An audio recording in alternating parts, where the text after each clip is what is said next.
Hello all. ये मेरा determinant का थर्ड वीडियो लेक्चर है। सबसे फर्स्ट वीडियो लेक्चर में मैंने डिटर्मिनेंट क्या होता है और उसको मैट्रिक्स से कैसे कनेक्ट करते हैं वो मैंने आपको सिखाया है। सेकेंड वीडियो लेक्चर में मैंने आपको बताया है कि माइनर क्या होता है और कोफैक्टर क्या होता है, इसको एक्सप्लेन किया है। और आज का जो वीडियो लेक्चर है उसमें मैं आपको 2x2 जिसको आप 2x2 या 2x2 का डिटर्मिनेंट कहते हैं, उसको कैसे इवैल्यूएट करेंगे वो सीखेंगे। उसके बाद 3x3 या 3x3 का जो डिटर्मिनेंट होता है उसको कैसे इवैल्यूएट करेंगे वो सीखेंगे। इसके अलावा मैं कोशिश करूंगा कि आज के वीडियो लेक्चर में प्रॉपर्टीज़ को भी मैं कुछ प्रॉपर्टीज़ को एक्सप्लेन कर सकूं अगर टाइम रहा तो। अदरवाइज मैं ये दो चीज़ें तो आपको एक्सप्लेन कर ही देता हूँ।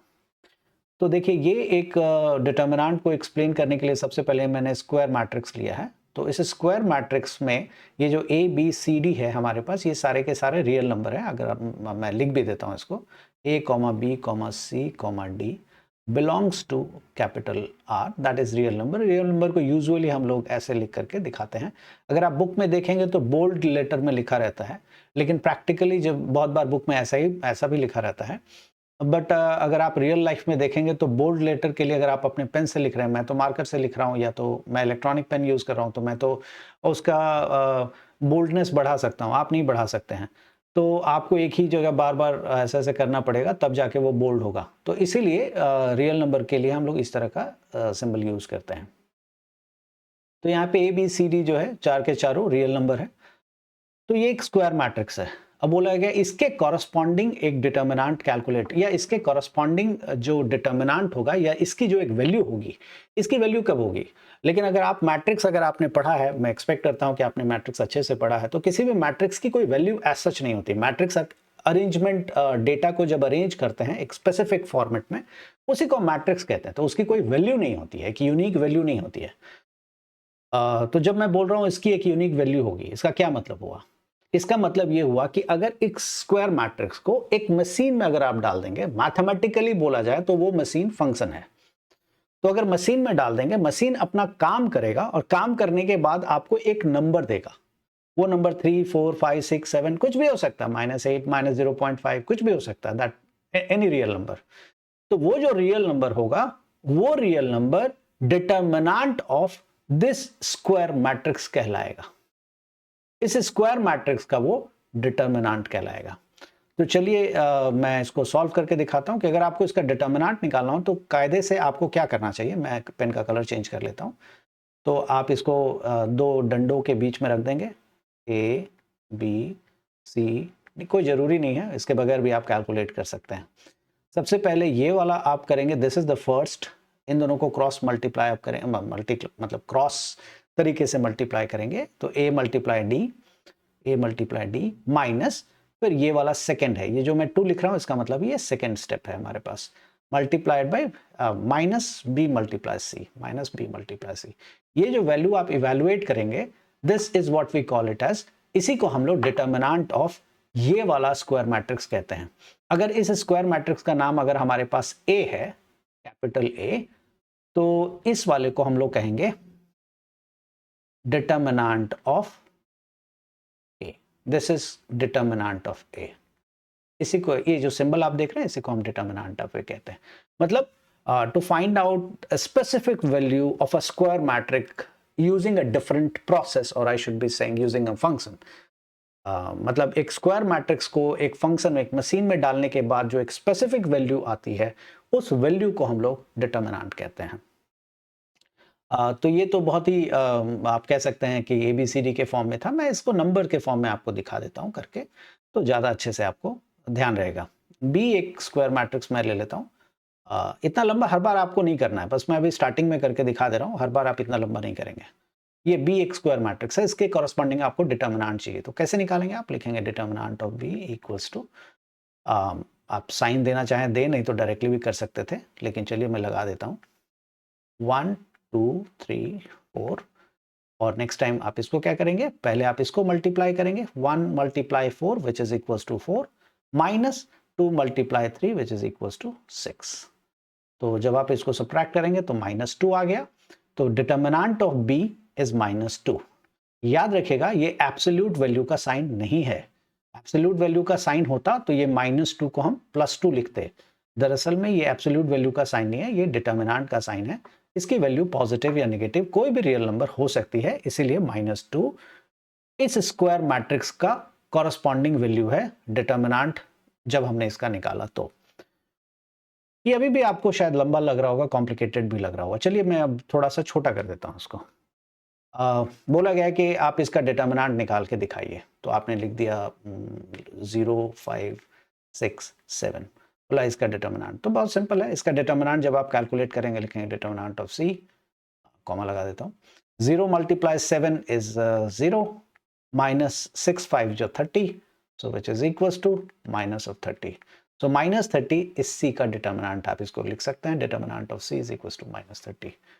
तो इस तरह से हम 2 क्रॉस 2 का डिटर्मिनेंट निकालते हैं। 2/2 के किसी भी स्क्वायर मैट्रिक्स का डिटर्मिनेंट हम निकालते हैं। याद रखिएगा डिटर्मिनेंट जो है, ये जो नंबर आप देख रहे हैं -30, इसको बोला जा रहा है। ये बहुत जरूरी है समझना। ये जो 0, 5, 6, 7 लिखा गया है, इसको नहीं बोला जा रहा है, ये अरेंजमेंट है। एक्चुअली ये स्क्वायर मैट्रिक्स है। इसको बस लिखने का तरीका, अब हमने वो वाला स्क्वायर ब्रैकेट हटा के ऐसे लिख दिया है, सिर्फ ये दिखाने के लिए अब हम इसका डिटर्मिनेंट निकाल रहे हैं।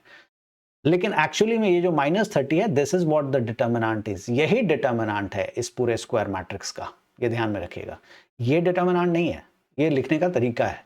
डिटर्मिनेंट ये -30 है। तो किसी भी स्क्वायर मैट्रिक्स को जब एक स्पेसिफिक वैल्यू से हम रिलेट करते हैं, तो ये जो वैल्यू होती है वो जाहिर सी बात है किसी प्रोसेस से आती है, और वो प्रोसेस क्या है, दोनों को मल्टीप्लाई करके इन दोनों को करके सबट्रैक्ट करते हैं, तो जो वैल्यू आती है इसी को हम लोग डिटर्मिनेंट कहते हैं। ओके, तो ये हमारा डिटर्मिनेंट था। अब मैं आपको ये 2 क्रॉस 2 का या 2/2 का मैट्रिक्स का डिटर्मिनेंट है। अब मैं आपको 3/3 मैट्रिक्स का डिटर्मिनेंट दिखाता हूँ कि कैसे हम लोग कैलकुलेट करते हैं। उसके लिए जो बेसिक इंग्रेडिएंट है, जो बेसिक चीज़ों की ज़रूरत है, वो मैं आपको पहले ही बता चुका हूँ, और वो है हमारा कोफैक्टर और माइनर। इनफैक्ट कोफैक्टर ही कह लीजिए, अगर आपको कोफैक्टर पता है तो माइनर भी पता है। किसी को अगर इस चीज़ में दिक्कत आ रही है कि कोफैक्टर और माइनर क्या है, तो मेरा सलाह है कि आप कोफैक्टर और माइनर के लिए इससे बिल्कुल पिछली वाली जो वीडियो है मेरी, उसको आप चेक करिए, आपको कोफैक्टर और माइनर पता लग जाएगा।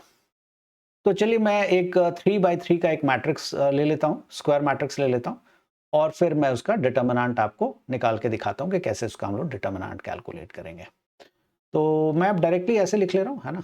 इसका नाम ए रख देता हूँ, ए 1 2 3 0 5 6 7 -2 -1, ये है।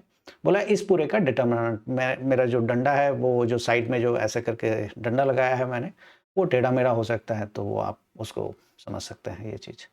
बोला गया इसका डिटर्मिनेंट कैलकुलेट कीजिए। आप कैसे करेंगे ये देखिए।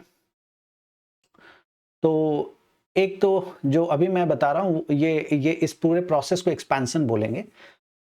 जो मैं अभी बताने जा रहा हूँ आपको, इसमें 2 तरीका है। एक तो है कि आप रट लीजिए कि साइन क्या होगा, और एक है कि आप मत रटिए और कोफैक्टर का इस्तेमाल कीजिए। तो मैं दोनों ही तरीके से आपको एक्सप्लेन कर देता हूँ। आपको जो सूट करता है आप उसका इस्तेमाल कर सकते हैं, दोनों ही ठीक है, कोई दिक्कत नहीं है।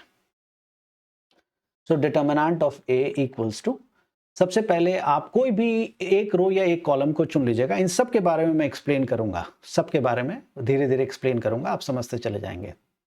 कोई भी एक रो या एक कॉलम आप चुन लेंगे। याद रखिएगा डिटर्मिनेंट की पूरी वैल्यू एक रो या एक कॉलम पे डिपेंड करती है।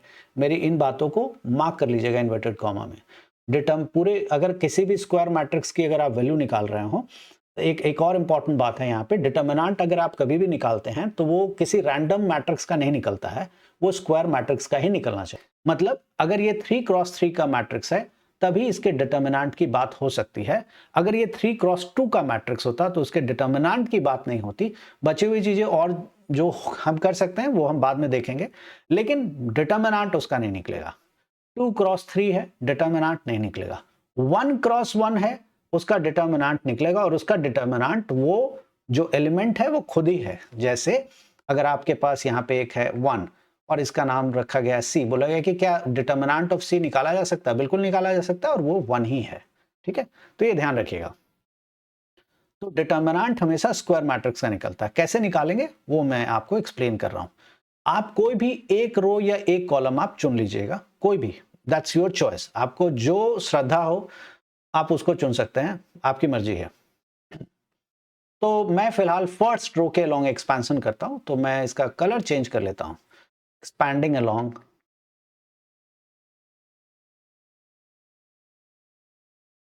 First row. फर्स्ट रो के अलोंग मैंने एक्सपेंशन किया है। तो जब मैं फर्स्ट रो के अलोंग एक्सपेंशन करूंगा तो कैसे एक्सपेंशन करूंगा वो आप देखिए। ये है हमारे पास फर्स्ट रो, ठीक है, ये फर्स्ट रो। तो फर्स्ट रो के अलोंग करेंगे तो हम सबसे पहले एलिमेंट जो है वो चुनेंगे, उसके बाद लगाएंगे -1 टू द पावर ऑफ। इस एलिमेंट का पोजीशन क्या है, कौन से पोजीशन पे ये एलिमेंट है?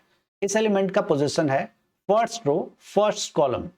तो मतलब मैं यहां लिख देता हूं नीचे, इस एलिमेंट का पोजीशन है A11 A12 मतलब फर्स्ट रो सेकेंड कॉलम, और A13 इसका है A21 A22 A23 and similarly A31 A32 A33। ये है आपके पास मैट्रिक्स, ये रहा। इसके सारे एलिमेंट्स का पोजीशन मैंने यहां लिख दिया है। तो आप क्या करेंगे, जो एलिमेंट लिखा है वो लिखिए, multiplied by -1 to the power of, इसका पोजीशन क्या है 1 1 है, तो आप पावर में 1 + 1 कर देंगे। मैंने आपको पिछले वीडियो लेक्चर में बताया था कि इसको भी एक्सप्लेन मैं करूंगा किसी वीडियो लेक्चर में कि क्यों करते हैं ऐसा, लेकिन फिलहाल ये इंपॉर्टेंट नहीं है, आप प्रोसेस को समझिए कि कैसे हम कर रहे हैं।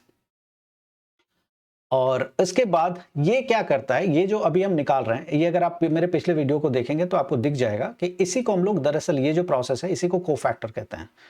तो अगर आप इसको ध्यान से नोटिस करेंगे तो ये कोफैक्टर है, लेकिन फिलहाल मैं आपको कंफ्यूज नहीं कर रहा हूं, आगे बढ़ता हूं। जिस रो में ये है आप उसको इग्नोर कर दीजिए, जिस कॉलम में है उसको आप इग्नोर कर दीजिए, तो आप पाएंगे कि ये 2x2 का एक मैट्रिक्स बन गया, मतलब 5 6 -2 -1। चलिए मैं यहां लिख ही देता हूं तो दैट कि इजी रहेगा आपके लिए। 5 6 -2 -1, ठीक। उसके बाद सेकेंड एलिमेंट चुनेंगे, क्योंकि हम फर्स्ट रो के अलोंग कर रहे हैं, सेकेंड एलिमेंट चुनेंगे, तो सेकेंड एलिमेंट हमारे पास क्या है 2, आप +2 लिखिए, हमेशा प्लस में लिखिए। जो साइन है आगे खुद ही चेंज हो जाएगा जब जरूरत होगी, तो आप घबराइए मत। फिर आप लिखेंगे -1 टू द पावर ऑफ, इस 2 का पोजीशन क्या है, 2 का पोजीशन यहाँ पे है 1 2। 2 कौन से नंबर को किस जगह पे बैठा हुआ है 1 2, मतलब फर्स्ट रो सेकेंड कॉलम पे। तो ये 1 2 को आप यहाँ पे बस पावर में लिख दीजिए ऐड करके, रट्टा के हिसाब से अगर आपको समझना है तो ऐड करके आप लिख दीजिए। और उसके बाद ऐसे करके फिर से वही, अब इसको अगर आप नोट करेंगे तो ये जिस रो में है उसको आप हटा दीजिए और जिस कॉलम में है उसको हटा दीजिए। अब आप देखिए कि क्या बचा, इस ये पूरा का पूरा आप हाथ रख के देखेंगे तो ये पूरा का पूरा हट गया, ये बीच वाला हट गया, तो जो बच गया वो ऐसा बचेगा 0 6 7 एंड -1, ये बच गया आपके पास, ठीक है। उसके बाद है हमारे पास +3, तो ये लिखते हैं +3। मैंने कहा है कि आप हमेशा प्लस लगाइए, अगर माइनस की जरूरत होगी खुद ही आ जाएगा, आप उसकी चिंता ना करें। -1 टू द पावर ऑफ, इसका पोजीशन क्या है, इसका पोजीशन यहां देखेंगे तो फर्स्ट रो थर्ड कॉलम है, ये है ना, पहला रो है, पहला कॉलम दूसरा कॉलम तीसरा कॉलम, तो पहला रो तीसरा कॉलम, तो ये फर्स्ट रो थर्ड कॉलम पे है, तो आप यहाँ पे रट्टा अगर लगाना चाहते हैं तो 1 + 3 लिख दीजिए और ऐसे कर लीजिए। फिर ये गया है ना, जिस रो में है वो चला जाएगा, जिस कॉलम में है वो चला जाएगा, तो ये चला गया, ये चला गया, क्या बचा 0 5 7 -2, तो आप लिखेंगे 0 5 7 -2, ये आपने लिख दिया, ठीक है। अब उसके बाद आप इसको आगे फिर से सॉल्व करेंगे, कैसे सॉल्व करेंगे ये देखिए, दिस इज इक्वल्स टू 1 -1 के ऊपर 2 है, 1 + 1 = 2, तो -1 के ऊपर इवन नंबर होने से आपको पता है ये प्लस हो जाता है, तो this is clearly 1 and multiplied by, ये 2x2 का मैट्रिक्स है। अभी आपको जस्ट मैंने सिखाया है 2x2 का मैट्रिक्स को हम लोग कैसे इवैल्यूएट करते हैं। तो 2x2 के मैट्रिक्स को इवैल्यूएट करेंगे तो 5 × -1 इज -5। हमेशा आपको बताया है left top to right bottom सबसे फर्स्ट होगा, left top to right bottom सबसे पहला काम वही होता है। ये आपकी या मेरी मनमानी नहीं है कि मैं नीचे वाले को पहले मल्टीप्लाई कर दूं फिर इसको करूं, ये नहीं चलेगा। Left top to right bottom होता है। इसको ज्यादा डिटेल में जानना है तो मैथ्स को फिर और ज्यादा डिटेल में हमें जानना होगा, फिलहाल मैं वो नहीं कर रहा हूं। सो माइनस टाइम्स और फिर इन दोनों को मल्टीप्लाई करके हम लिख देंगे, तो 6 × -2 कितना होता है -12, एक ऑलरेडी माइनस है तो +12 हो जाएगा। फिर यहाँ पे है +2, into -1 to the power of, देखिए 1 + 2 क्या होता है, 1 + 2 अगर आप देखेंगे तो 1 + 2 इज बेसिकली 3, तो माइनस के ऊपर अगर 3 है, ऑड नंबर ऑफ पावर है, -1 के ऊपर पावर 3 है, तो that remains negative, and plus multiply minus, चलिए मैं नेगेटिव अभी रहने देता हूँ, अगले स्टेप में चेंज कर लेंगे। 0 मल्टीप्लाइड बाय -1 इज 0, माइनस 7 6 42, ये हो गया। फिर से वही बात यहाँ पे है, तो +3, मुझे पता है कि -1 के ऊपर 3 + 1 कितना होता है, 4 होता है, तो कोई असर नहीं दिखाएगा। -1 के ऊपर पावर 4 है तो इट रिमेन्स पॉजिटिव, तो 0 इंटू एनीथिंग इज 0, हमें पता है वो 0 होगा, -7 5 जा 35, ठीक है, यहाँ स्पेस नहीं था इसलिए मैंने खत्म कर दिया। ओके, सो 1 × 1 इज 1, इसमें तो कुछ रॉकेट साइंस नहीं है। 12 - 5 इज 7,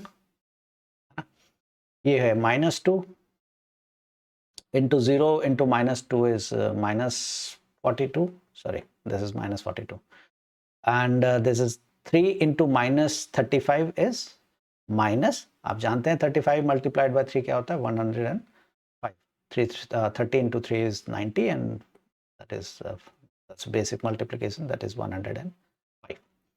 तो ये आपने कैलकुलेशन इसका कर लिया, अब आगे आप कैलकुलेट कर सकते हैं।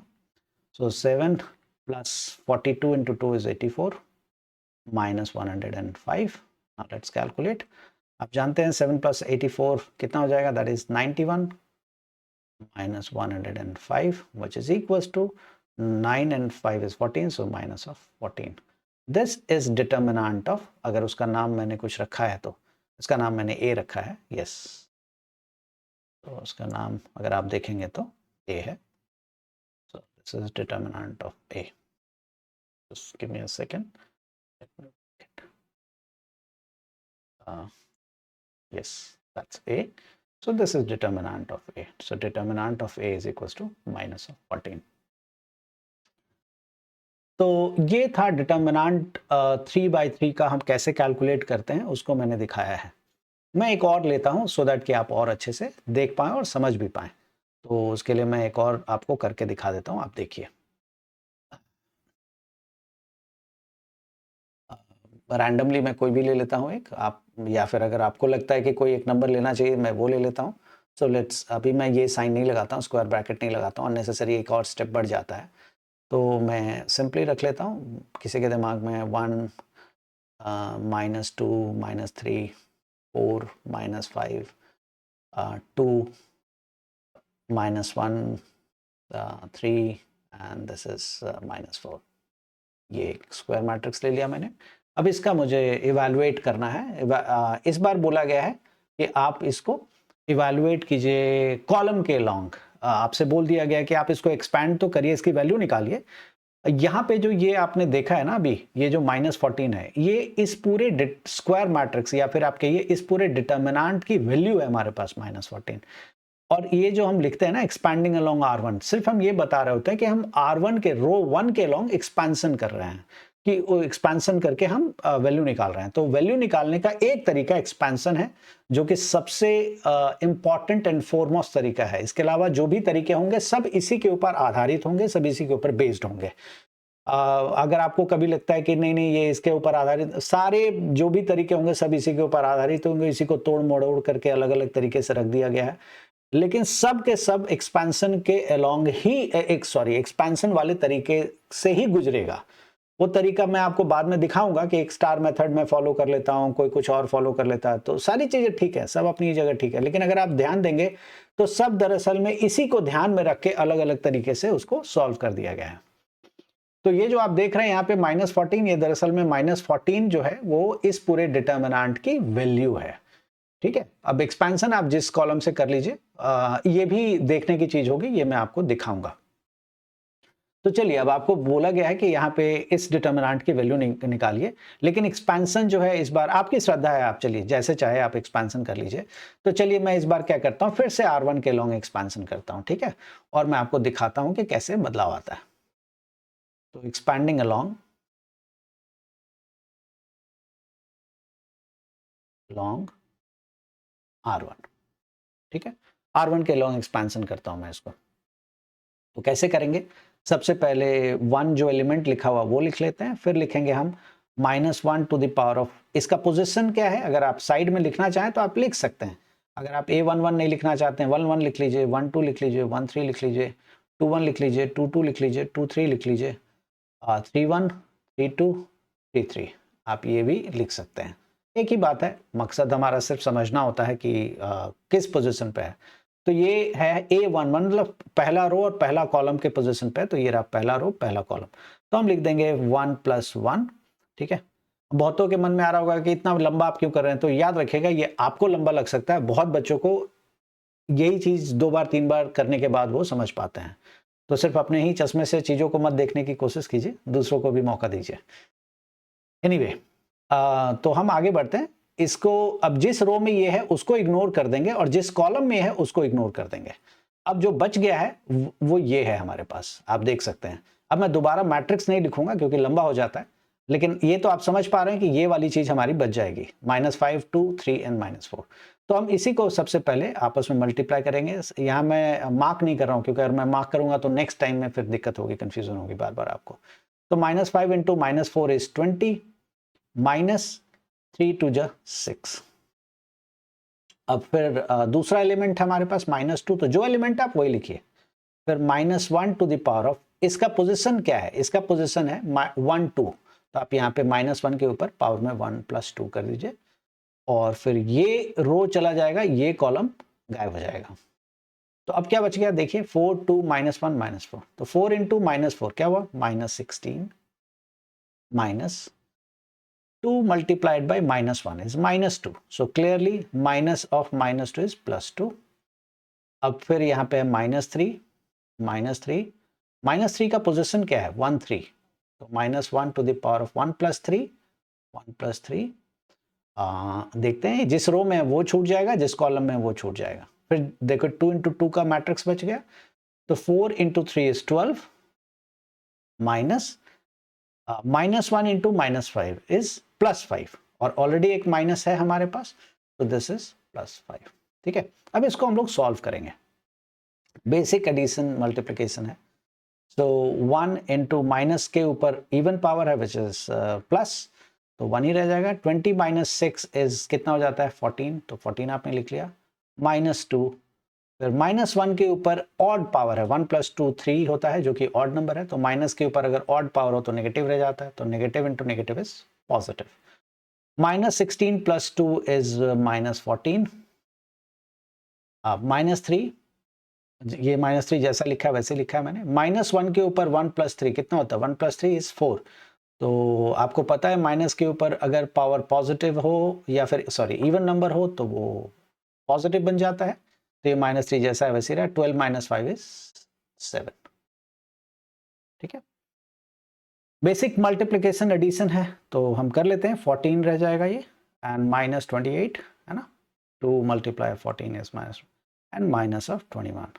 Let's calculate. 14 - 28 is -14 and -21 which is equals to minus of 35। ये आपका आंसर आ गया।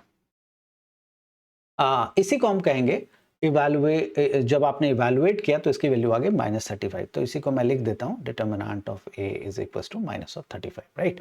दोबारा लिख लेता हूँ, determinant of a equals to -35। ये आपने इवेलुएट करके इसकी वैल्यू निकाल ली। आपने किसके लॉन्ग एक्सपेंशन किया, रो 1 के लॉन्ग एक्सपेंशन किया। तो सवाल उठता है कि क्या, इसी क्वेश्चन को मैं दोबारा बनाता हूं कि सवाल उठता है कि अगर मैं रो 1 के लॉन्ग ना करके रो 2 के लॉन्ग करता या रो 3 के लॉन्ग एक्सपेंशन करता तो क्या मसला कुछ अलग होता। तो चेक करते हैं हम लोग कि क्या कुछ अलग होता या नहीं होता। तो लेट्स चेक। उम्मीद है कि ये आप लोगों ने देख लिया और समझ भी गए हैं, तो मैं इसको मिटा देता हूं सो दैट कि मुझे दोबारा इसको नहीं करना पड़ेगा। चलिए मैं रहने देता हूं, ठीक है। मैं दोबारा इसको लिख लेता हूं, दोबारा लिखूंगा तो ये है 1 - 2 - 3 4 - 5 2 - 1 3 एंड -4। ये हमारे पास एक स्क्वायर मैट्रिक्स डिटर्मिनेंट है, इसकी वैल्यू हमें इवैल्यूएट करनी है। इस बार एक्सपेंशन जो है हम रो 2 के लॉन्ग या रो 3 के लॉन्ग, किसी के लॉन्ग में एक कर देता हूं, आप अगली बार से कोई भी कर लीजिएगा। चलिए इस बार मैं कॉलम 3 के लॉन्ग करता हूं, ठीक है। Expanding along column 3, expanding along column 3, C3, ठीक है। कॉलम 3 के लॉन्ग में एक्सपेंशन करता हूं। देखते हैं कि क्या इसकी वैल्यू कैसी आएगी, डिफरेंट आएगी, सेम आएगी, ये हम चेक करते हैं। तो जब कॉलम 3 के लॉन्ग कर रहे हैं तो जैसा होता है, ये है हमारा कॉलम 3, तो इसके लॉन्ग एक्सपेंशन कर रहे हैं तो -3 जैसा है वैसे लिख देंगे, फिर इनटू। अब उम्मीद है कि ये बात आप जानते हैं कि इसका पोजीशन क्या है, फर्स्ट रो थर्ड कॉलम है ना, तो आप लिखेंगे -1 टू द पावर ऑफ 1 + 3। 1 + 3 क्यों लिखा है, क्योंकि ये फर्स्ट रो थर्ड कॉलम है, तो 1 + 3। फिर उसके बाद जिस रो में है वो छूट जाएगा, जिस कॉलम में है वो छूट जाएगा, है ना। तो क्या बचा, 4 × -5 सॉरी 4 - 5 - 1 3। तो आप जानते हैं 2 by 2 का मैट्रिक्स कैसे सॉल्व करते हैं, 4 × 3 is 12 minus -1 × -5 is +5, so clearly this is 5। और अब आप इस 2 पे आ जाएंगे तो यहाँ लिखेंगे +2, फिर -1 टू द पावर ऑफ, इसका क्या पोजीशन है अगर आप देखें तो सेकेंड रो है और थर्ड कॉलम है ना, second row first column, second column, third column, तो सेकेंड रो और थर्ड कॉलम तो +3। फिर जिस रो में है उसको छोड़ देंगे और जिस कॉलम में उसको छोड़ देंगे, ठीक है। अब आपके पास क्या बच गया, 1 - 2 - 1 3। तो आप पहले 1 को 3 से मल्टीप्लाई करेंगे, दैट इज 3 माइनस, फिर -1 × -2 which is 2, minus multiply minus is positive, पहले से एक नेगेटिव है। अब आप यहाँ पे लिखेंगे -4, ये वाला -4, क्योंकि आप रो 3 के लॉन्ग एक्सपेंशन कर रहे हैं तो रो 3 के एलिमेंट्स को ही लेना है। तो देखिए मैंने पहले ये लिया है, फिर 2 लिया है जो कि रो 3 का एलिमेंट है, फिर मैंने -4 लिया है। उसके बाद आप लिखेंगे -1 टू द पावर ऑफ, क्या लिखेंगे इसको, -1 टू द पावर ऑफ, इसका क्या पोजीशन है, 1 3 सॉरी 3 1 है ना, थर्ड रो थर्ड कॉलम, तो 3 3, मैंने गलत बोल दिया था, 3 3, तो थर्ड रो और थर्ड कॉलम है। और उसके बाद ये इक्वल टू का साइन नहीं है, सिर्फ मैंने आपको बताया है कि देखिए मैंने वो एलिमेंट्स लिए हैं, ठीक है, ये इक्वल टू का साइन नहीं है। तो जिस रो में है वो छूट जाएगा, जिस कॉलम में है वो छूट जाएगा, तो ये छूट गया, तो क्या बचा, 1 × -5 इज -5 माइनस ये और ये छूट गया, okay. 1 × -5 is -5 minus 4 × -2 is -8, so this is minus of -8 is plus of 8, sorry, so this is plus of 8, ठीक है। अब इसको कैलकुलेट करते हैं, तो -3 -1 के ऊपर 1 + 3 विच इज इवन है, आप जानते हैं, तो इवन है तो 1 ही रह जाएगा। 12 - 5 is 7, +2 प्लस नहीं लिखता हूं मैं, -2 लिख देता हूं। आप समझ गए होंगे कि माइनस क्यों लिखा है, क्योंकि -1 के ऊपर ये ऑड पावर है विच इज नेगेटिव, तो -2, 3 - 2 is 1, -4, फिर -1 के ऊपर 3 + 3 is 6 which is positive, and 8 - 5 is 3। Positive कहने का मतलब है कि ये इवन है, तो माइनस के ऊपर इवन रहेगा तो ये पूरा पॉजिटिव रहेगा, तो ये -4 जैसा है। सॉल्व करते हैं इसको हम लोग, तो -21 -2 एंड -12 है ना। तो देखिए -21 -2 इज -23 एंड -12 इज -35। ये अगर आप ध्यान से नोटिस करेंगे तो ये सेम वैल्यू है जो यहाँ पे है, सेम वैल्यू है दोनों की, ठीक है। तो इससे एक बात साबित होता है, हालांकि अभी सिर्फ मैंने 2 ही तरीके से एक्सपेंशन किया है, एक मैंने कॉलम 3 लिया है और एक रो 1 लिया है। इससे इतनी जल्दी मैं कंक्लूड बता देना तो ठीक नहीं है, लेकिन क्योंकि मैं क्लास ले रहा हूँ इसलिए मैं ये कंक्लूड कर सकता हूँ, क्योंकि अगर मैं 6 के 6, 3 के 3 रो और 3 के 3 कॉलम से एक्सप्लेन करूँ तो एक ही वीडियो में सिर्फ मुझे वो भी शायद पूरा ना हो पाए। तो मैं आपको एटलीस्ट ये बात बता सकता हूं कि बचे हुए कॉलम या बचे हुए रोज जो और हैं उससे आप इसी क्वेश्चन को एक्सपैंड करके देखें, या कोई भी एक रैंडम आप डिटर्मिनेंट ले लें और आप सॉल्व करके देखें। कोई भी एक रैंडम स्क्वायर मैट्रिक्स ले लें, उसकी वैल्यू को कैलकुलेट करके आप देखें किसी भी रो या किसी भी कॉलम के लॉन्ग, या फिर ऐसा कर सकते हैं कि एक ही ले लें और उसके 3 के तीनों रो के लॉन्ग आप एक्सपेंशन करें, आप देखेंगे कि वैल्यू सेम आ रहा है। और अगर नहीं आ रहा है तो इसका मतलब है कि आपने कैलकुलेशन में कोई एरर किया है, गारंटी है इस बात की।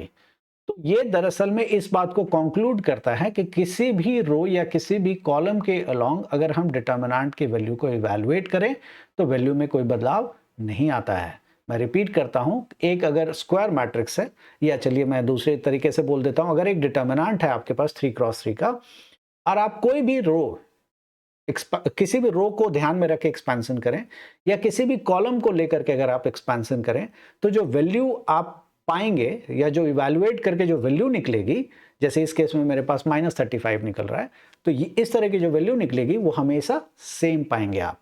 और अगर सेम नहीं आ रही है तो गारंटी है कि आपने कोई ना कोई एरर किया है, इवैल्यूएशन में कोई ना कोई मिस्टेक आपकी हो गई है, आप उसको दोबारा करें, अदरवाइज हमेशा सेम आएगा। तो यही इस वीडियो का कंक्लूजन है। नेक्स्ट वीडियो में और भी मैं कुछ सवाल लूंगा और मैं उसके ऊपर प्रॉपर्टीज लगा करके आपको सॉल्व करके दिखाऊंगा। आज के लिए इतना ही। नेक्स्ट वीडियो तक आप ये जो टॉपिक मैंने पढ़ा है आप इसको अच्छे से देख लें, अच्छे से समझ लें, और मैं बार बार इस बात को कहता हूं कि इस वीडियो को ज़्यादा से ज़्यादा आप शेयर करें। अगर आपको लगता है ये वीडियो आपके लिए बहुत अच्छा है, वर्थ करता है, मैं एक एक बात एक्सप्लेन करता हूं, तो आप जरूर इस वीडियो को और भी बच्चों तक पहुंचाएं ताकि वो सब बच्चे इसका फ़ायदा उठा सकें। याद रखिएगा, वीडियो बनाने में हमारी बहुत मेहनत होती है, अगर हम बहुत अच्छे से बनाते हैं तो। तब तक के लिए बाय बाय, थैंक यू।